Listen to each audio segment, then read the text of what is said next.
You're breathing right now. You're not thinking about it, but you are. Air is entering your lungs. Oxygen is crossing into your blood, and that blood is traveling to your brain to keep you conscious enough to hear these words. This process is keeping you alive, but it's also keeping you intact.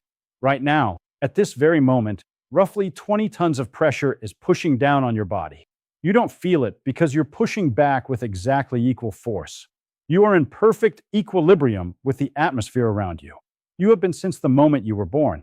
And if that equilibrium breaks, if the air disappears for even 90 seconds, you will die. But that's not the scary part. The scary part is how you'll die. It won't be the vacuum killing you. The vacuum is just emptiness. It can't do anything. No, the thing that kills you will be your own body. All that internal pressure, suddenly with nothing to push against. You will attack yourself from the inside out. You have about 15 seconds to understand what's happening to you before you lose consciousness. Let me show you what those 15 seconds look like. Now, I know what you're thinking. You've seen the movies. You probably believe you already understand this. The body explodes, right? Or it freezes instantly.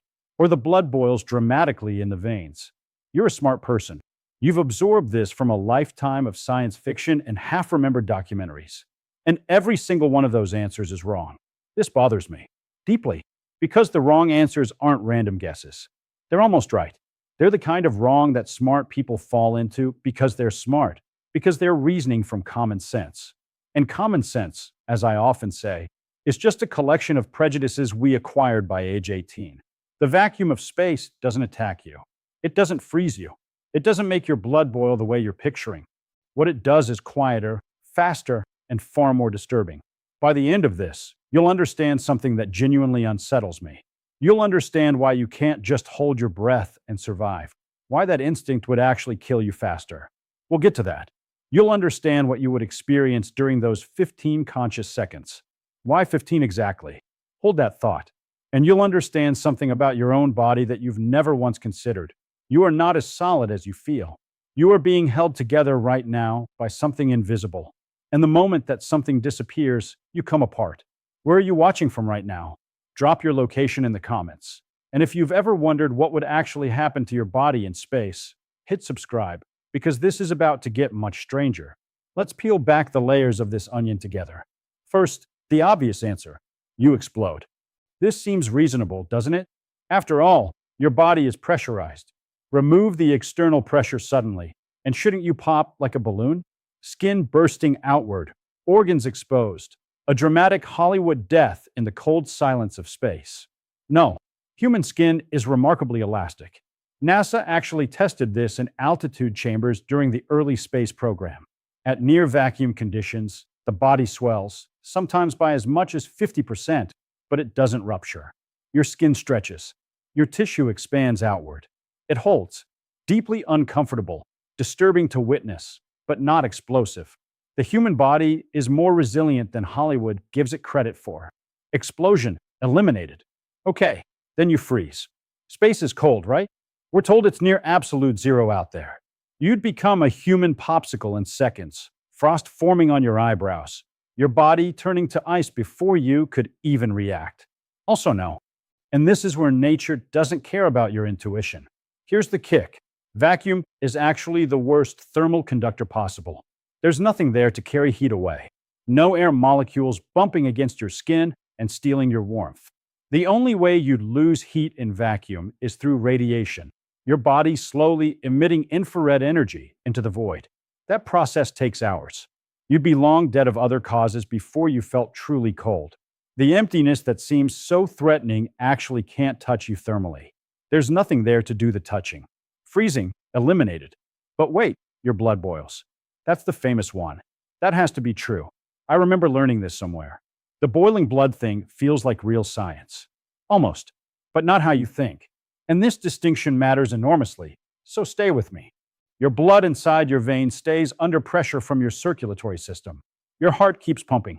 Your vessels stay tight. Blood within your closed circulatory system won't boil. The pressure is maintained internally by your own biology.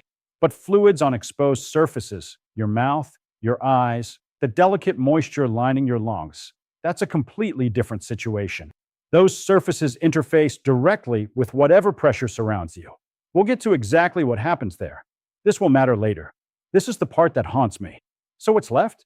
Simple suffocation. You run out of oxygen, like drowning, but in emptiness instead of water. Your lungs just stop working and you fade away. Closer, but still wrong in a crucial way. You see, drowning is passive. You're surrounded by water. You can't get air. You slowly run out of oxygen. You lose consciousness. You die. It's a process of absence, the absence of what you need. It takes minutes. Vacuum death is active, aggressive. It's not that you can't get oxygen in. It's that your body starts pumping oxygen out. Your lungs don't just fail to work, they reverse. The oxygen already dissolved in your blood gets pulled into the vacuum because gases always move from high pressure to low pressure. Your blood is high pressure. The vacuum is as low as it gets. The gradient is catastrophic. You're not just failing to breathe. You're actively draining yourself of the oxygen you already have. And this happens fast, faster than you can imagine. Within 15 seconds, your brain has no usable oxygen left. Consciousness ends. Not gently, not like falling asleep. More like someone switching off a light mid-sentence. One moment you're aware, the next moment you're not. There's no gradual fade. But here's what genuinely disturbs me. I'm getting ahead of myself, but I need to say this. Those 15 seconds before the light goes off, you're awake for them. You're completely aware. You experience every moment of what's happening to your body. And what you experience is nothing like what you'd expect. Let me show you what's actually happening inside your body during those 15 seconds. We need to understand this piece by piece, because each piece builds on the last. Start with a sealed champagne bottle. Inside that bottle, carbon dioxide is dissolved in the liquid, invisible, undetectable, perfectly still. You could look at that champagne for hours and never know the gas was there. But the only reason it stays dissolved is because of the pressure inside that bottle, the cork holding everything in. Pop the cork, release that pressure, and what happens? The gas rushes out violently. Bubbles explode through the liquid, racing to the surface. What seemed calm and stable was actually holding something violent inside, just waiting for permission to escape. Your body right now is that champagne bottle. Your blood, your tissues, your fluids, they're saturated with dissolved gases. Nitrogen, oxygen, carbon dioxide, all held invisibly in solution, completely undetectable to you. They stay dissolved because the atmosphere keeps pressing on you from every direction, 14.7 pounds per square inch, constantly, every moment of your life. Take that pressure away suddenly, and the gases don't wait politely. They rush out of solution everywhere at once. Tiny bubbles form throughout your tissues. Your joints fizz. Your muscles foam microscopically. All those atoms, once peacefully dissolved, suddenly jiggling free and rushing to escape. This process is called embolism. Remember that word. It explains the pain that would flood your body in those 15 seconds, pain you'd be conscious to feel. Now picture something different. You've seen those photographs of deep-sea fish hauled up from the crushing depths of the ocean. Their eyes bulge grotesquely from their sockets. Their organs push out through their mouths. Their bodies warp and swell, no longer recognizable as the sleek creatures they were in the deep. It's horrifying to look at. Those fish were built for crushing pressure. Their bodies evolved to push outward with exactly enough force to balance the ocean pressing in. Take them somewhere gentler, somewhere with less pressure, and they can't hold themselves together. Their internal pressure, perfectly balanced for the deep, suddenly has nothing adequate pushing back. So they deform. They expand. They come apart. You're that fish. You're a creature adapted for exactly one pressure environment. Sea level on Earth. That's your deep ocean. That's the crushing pressure you were built for. Space, vacuum, is your surface. Go there unprotected, and you swell and warp and lose coherence, just like those deep-sea creatures do when we drag them up to our world. The physics is identical, only the direction is reversed. But anyway, back to what you'd actually feel. I keep getting ahead of myself because this unsettles me. Picture a bag of chips on an airplane at cruising altitude. The air pressure in the cabin is lower than it was at sea level where the bag was sealed. The air inside the bag pushes outward. The bag puffs up like a pillow. It doesn't burst. It just swells, stretches tight against the foil, looking like it might pop, but holding together. Now imagine every gas-filled cavity in your body doing exactly that. Your sinuses swelling painfully against the bones of your face.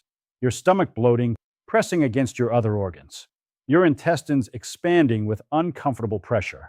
And your lungs, if you were foolish enough to hold your breath, inflating like balloons inside your rib cage, pushing against tissue that was never meant to stretch that far.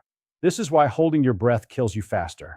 This is what I promised to explain earlier, and now you can see why. Your lungs become that chip bag. The air inside pushes outward against no resistance. Lung tissue, delicate, thin, evolved for gentle gas exchange at stable pressures, tears. Air bubbles escape into your bloodstream, causing embolisms. You've turned a potentially survivable situation into immediate catastrophe. The instinct to hold your breath, the thing every cell in your body screams at you to do when you can't breathe, is exactly the wrong response. You must exhale. You must surrender your air to have any chance at surviving the first seconds. Nature is absurd and wonderful, even in its cruelty. But stay with me, because here's the image that won't leave my mind, the one I think about at night. Take a wet cloth on a hot summer day. Hang it on a clothesline outside. It dries slowly, water evaporating into the humid air, molecule by molecule, over hours. Now take that same wet cloth, at the same temperature, and put it inside a vacuum chamber. Pump out the air. What happens? It doesn't just dry. The water boils off. Flash evaporation. Violent bubbling across the entire surface. Not because the cloth got hotter, it didn't, but because there's no pressure keeping the water liquid. Liquids boil when their vapor pressure exceeds the surrounding pressure. In vacuum, that threshold drops to nearly nothing. Water at body temperature is suddenly above its boiling point. Your tongue is that wet cloth. The moisture in your mouth begins to bubble. Your saliva fizzes like you dropped an antacid tablet on it. Your eyes, wet with tears you can't control, start producing tiny bubbles instead of drops. Not steam, not vapor you can't see. Actual visible bubbles forming in the fluid coating your eyeballs. You watch reality start to distort through a lens of foam. You're conscious for this. You feel every moment of it. You can't scream because the air rushed out of your lungs in the first half second, and you wisely let it go. Your mouth opens, but produces no sound. There's no air to carry it anyway. Your eyes are wide open, but weeping bubbles. Your body is swelling slowly, steadily, like dough rising in a warm oven. Have you ever felt your heart racing when you can't catch your breath? Tell me in the comments, because that primal panic is woven into the experience of those 15 seconds. 15 seconds of perfect awareness. 15 seconds of feeling everything in your body go wrong simultaneously. 15 seconds of knowing exactly what's happening to you and being completely unable to stop any of it. And then, mercifully, darkness. Now I need to take you somewhere completely different, somewhere larger. I need to show you why this matters beyond the body horror, beyond the fear, beyond the 15 seconds. Stay with me. This is where it all comes together. Pull back from your body. Pull back from Earth. Pull back until you can see the whole of existence for what it actually is. Here's what disturbs me most about everything I've just told you. The universe is almost entirely vacuum. Not mostly vacuum, almost entirely. If you took all the matter in the observable universe, every star, every planet, every galaxy, every atom of gas and dust, and spread it evenly through space, you'd have roughly 1 atom per cubic meter. One single atom floating alone in a space large enough for you to stand inside with your arms spread wide. The vacuum isn't the exception. The vacuum is what exists. The vacuum is the default state of reality. Matter is the freak statistical anomaly. Atmosphere is a cosmic miracle that happens almost nowhere in the entire observable universe. And you evolved inside one of the rarest conditions in all of existence. A thin shell of gas, barely 100 kilometers thick, clinging to a rock, held in place by gravity just strong enough, warmed by a star at exactly the right distance. Your lungs are a biological memory of Earth's atmosphere. Your blood pressure is a historical record of the air that surrounded your ancestors for 4 billion years.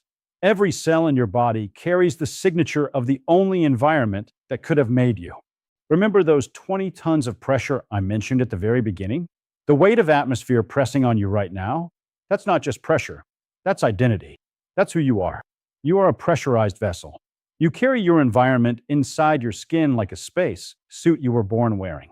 You are, in a very real sense, a walking piece of Earth's surface, A mobile pocket of atmosphere wrapped in flesh and bone, wandering around on a rock that's floating in an infinite void. Step off that rock. Step into what the universe actually is, what it looks like almost everywhere else. And you come apart. Not because space is hostile, not because vacuum attacks you, but because space is normal. Space is the default. Space is what reality looks like across almost all of existence. You're the anomaly. You're the fragile one. You're the one who requires constant resistance from outside just to exist. You've seen those inflatable tube man costumes outside car dealerships?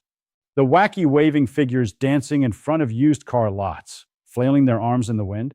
A fan at the base blows air into them constantly, and they have shape, they have form, structure, recognizable identity, because something pushes outward while the fabric pushes back. The pressure inside meets the resistance of the material, and where they meet, you get a dancing figure. Cut the power to that fan. What happens? The tube man doesn't explode, doesn't disappear. It just collapses, becomes formless, a puddle of wrinkled nylon on the ground. The structure was never in the fabric itself. The structure was in the relationship between pressure inside and resistance outside. Take away either half of that equation, and the form vanishes. You are that tube man. The atmosphere is your fan. You have shape, structure, form, coherence. You have a body that holds together because something constantly pushes in while you push out. Remove the outside pressure, and your atoms don't vanish. Your matter doesn't disappear, but you lose coherence. You lose the form that makes you recognizable. You lose the shape that makes you you. This is what those 15 seconds really mean. Not death in the simple sense. Dissolution. The slow motion collapse of a pattern that required resistance to hold its shape. The unmaking of a form that only existed because of a conversation between pressures. So what does this mean for you? Right now, sitting where you're sitting, breathing air you've never thought to be grateful for? It means you are not as solid as you feel. You feel substantial. You feel permanent. You knock on your chest and hear bone. You flex your arm and see muscle. Everything about your lived experience says, I am here, I am real, I am solid matter taking up space. But what you're actually feeling is a negotiation, a truce, a balance of forces so perfectly calibrated that you've never once noticed it operating. Inside pushing out, outside pushing in. 20 tons of atmospheric pressure, meeting 20 tons of your body's internal resistance, every moment of every day. And where they meet, in that precise equilibrium, you are not a thing. You are a conversation between pressures, a relationship held in dynamic tension, a pattern maintained by the world pushing back against you as hard as you push against it. And that pattern is fragile, not weak, fragile in the way that beautiful things are fragile, temporary, contingent, dependent on something you've never once thought to thank. Every breath you take is a tiny victory in a negotiation you didn't know you were conducting. Every moment you hold together is an act of physics so statistically unlikely that across most of the observable universe, it simply cannot happen. There is nowhere for pressurized beings like you to exist in the void between galaxies. There is no equilibrium possible where there's nothing to push back. But here, on this unlikely rock, orbiting this ordinary star, wrapped in this thin shell of gas, the negotiation holds. For now, for your lifetime. For this brief window when the universe has conspired to let you exist. Tonight, before you sleep, I want you to do something. Take one conscious breath. Just one. Make it deliberate. Feel your chest expand against your shirt. Feel your ribs push outward against your skin. Feel the air enter you, becoming part of your blood, circling through your body, keeping your brain conscious for one more moment. And know what you're actually feeling. The atmosphere entering you, becoming you. Your body briefly welcoming the very thing that holds you together. 20 tons of pressure, filling your lungs, keeping you whole. You are in equilibrium with everything around you. And that equilibrium is more fragile than you ever knew, and more beautiful for its fragility. The next time you watch a spacewalk in a movie, remember everything I've told you. That thin suit the astronaut wears. That little pocket of Earth's air sealed inside it. That membrane, inches thick at most, between existence and dissolution. They're not floating in an adventure. They're not drifting through empty, harmless nothing. They're floating in the true nature of the universe. They're surrounded by what reality looks like almost everywhere.